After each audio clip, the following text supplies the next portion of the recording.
cloudy with a chance of meatballs. We were all sitting around the big kitchen table. It was Saturday morning, pancake morning. Mom was squeezing oranges for juice. Henry and I were betting how many pancakes we each could eat. And Grandpa was doing the flipping. Seconds later, something flew through the air headset towards the kitchen ceiling and landed right on Henry. After we realized that the flying object was only a pancake, we all laughed. Even Grandpa breakfast continued quite uneventfully. All the other pancakes landed in the pan, and all of them were eaten, even the one that landed on Henry. That night, touched off by the pancake incident at breakfast, Grandpa told us the best bedtime story he'd ever told. Across an ocean, over lots of huge, bumpy mountains, and 3 hot deserts, and 1 smaller ocean, there lay the tiny town of Chewandswallow. In most ways, it was very much like any other tiny town.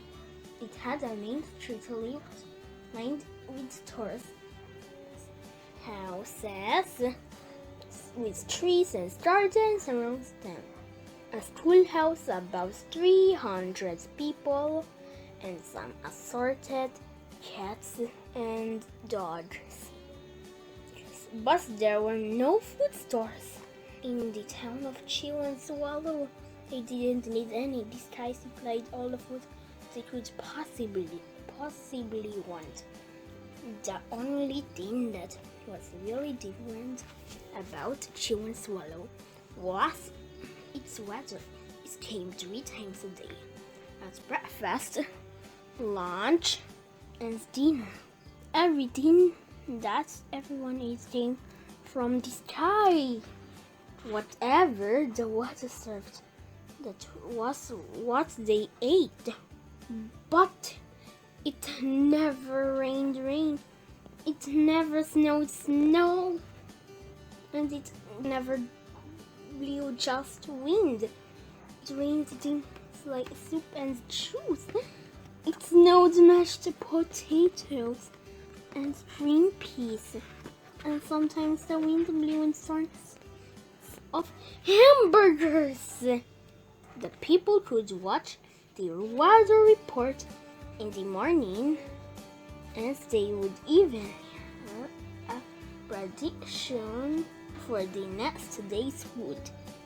When the townspeople went outside, they carried their plates, cups, glasses, forks, spoons, knives, and napkins with them. That way they would always be prepared for any kind of weather. If they were leftovers, and they usually were, the people took them home and put them in their refrigerators in case they got hungry between meals. The menu varied by the time they woke up in the morning.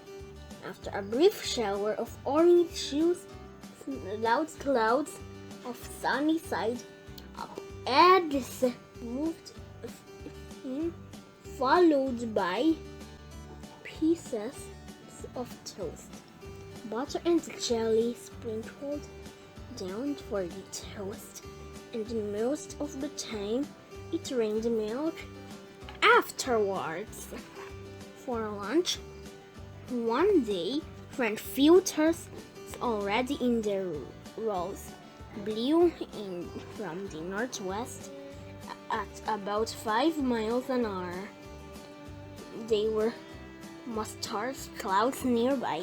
The wind shifted to the east and brought in baked beans.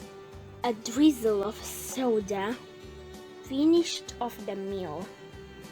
Dinner one night consisted of lamb chops, becoming heavy at times with occasional ketchup.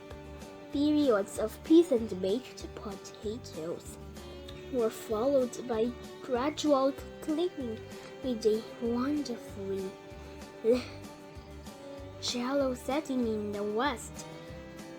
The sanitation department of Chewandswallow had a rather unusual job. For a sanitation department, it has to remove that food that fell on the houses and sidewalks and lawns. The workers cleaned things up after every meal and fed all the dogs and cats. Then they emptied some of it into the surrounding oceans for the fish and turtles and whales to eat.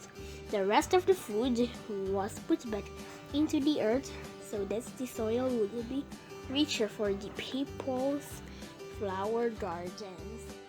Life for the townspeople was delicious until the weather took a turn for the worse. One day, there was nothing but gorgonzola cheese all day long. The next day, there was only broccoli all over cooked. And the next day, there were Brussels sprouts and peanut butter with mayonnaise. Another day, there was a piece of super fudge no one could see where they were going, and they could barely find the rest of the meal that got stuck in the fudge. The food was getting larger and larger, and so were the portions. The people were getting frightened. Violent storms blew up frequently. Awful things were happening. One Tuesday, there was a hurricane of bread and rolls all day long and into the night. There were soft rolls and hard rolls, some with seeds and some without. There was white bread and rye and whole wheat toast. Most of it was larger than they had ever seen bread and rolls before. It was a terrible day. Everyone had to stay indoors. Roofs were damaged, and the sanitation department was beside itself. A mess took the workers 4 days to clean up, and the sea was full of floating rolls. To help out, the people piled up as much bread as they could in their backyards. The birds picked it a bit, but it just stayed and got staler and staler. There was a storm of pancakes. One morning, a downpour of maple syrup that nearly flooded the town. A huge pancake covered the school. No one could get it off because of its weight, so they had to close the school. Lunch one day brought 15-inch drifts to cream, cheese, and jelly sandwiches.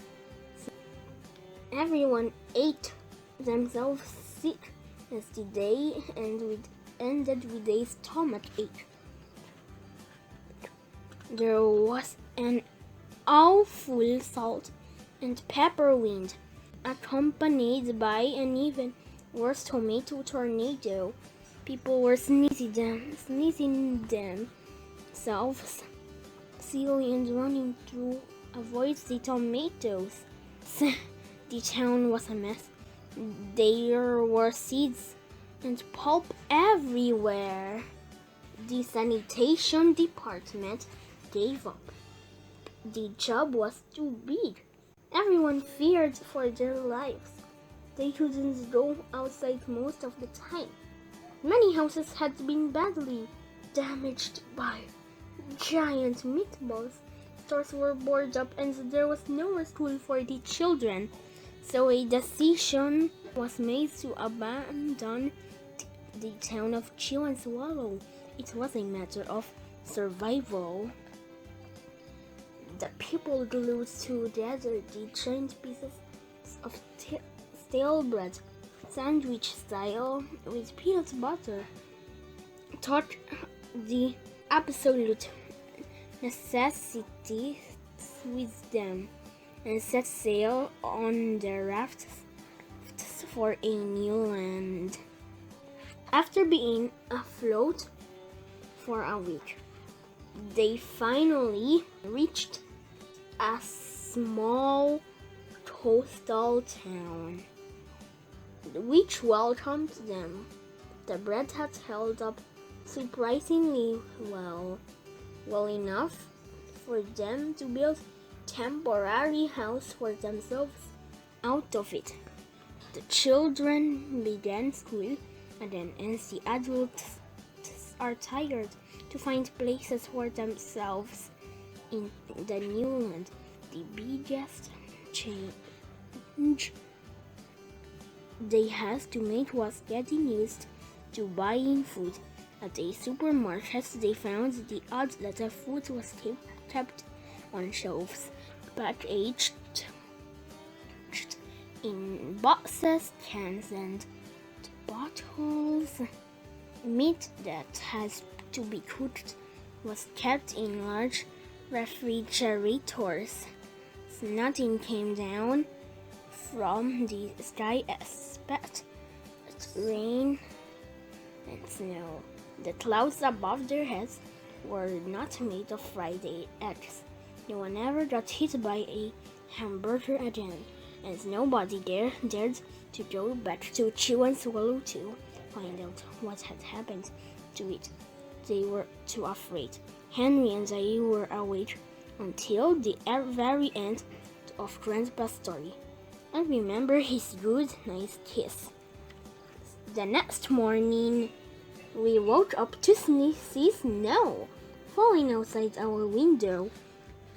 We ran downstairs for breakfast and ate it a little faster than usual so we could go sledding with Grandpa.